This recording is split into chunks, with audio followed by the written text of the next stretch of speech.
All right, we're going to get into activation series 1. So this is the first 4 exercises of an 8-part exercise protocol that we teach here at the clinic. So you're going to be going through this with us, and as you learn this, these should become very proficient, and this is something that you can do on a continual basis. So we're going to start out with the first exercise here of the 4, which is just going to be the shoulder pull. So I'm going to have Lauren lay face down. And again, you're not going to be able to do this on the floor, so this is going to be done in the end of the bed. And instead of an Aridex pad, prop yourself up with a pillow or 2. That makes sure that your back muscles are activated and that your spine is in neutral position. So then from here on a shoulder pull, what we're going to do is you're going to dangle the arms as you've been taught, as you've seen here. First thing you do is pull the shoulder blades together and then raise the arms up to the side.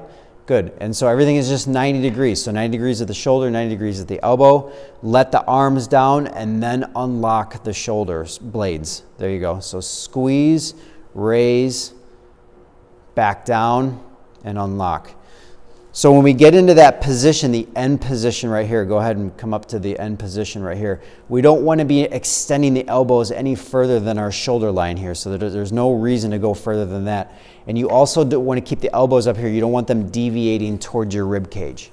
All right, so that's the shoulder activation sequence number 1 on the quad set.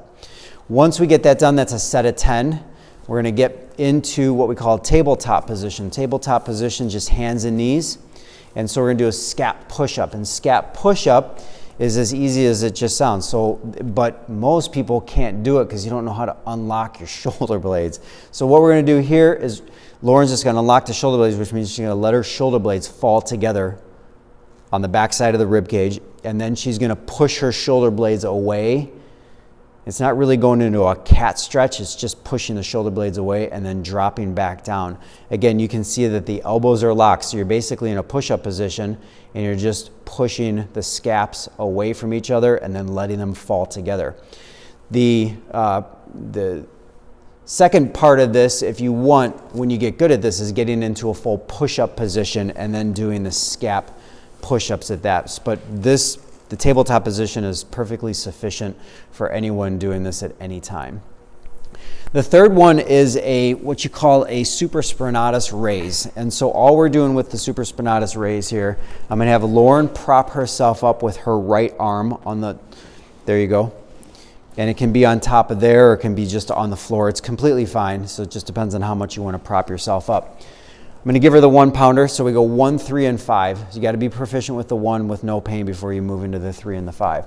We're going to keep a straight arm, so it's right out in front of you, dropped right here. So we can see where her legs are bent towards me, and this is down in front. And all I'm going to have Lauren do is raise her arm straight elbow up to my hand. You need to go no further or no higher than this, and then back down.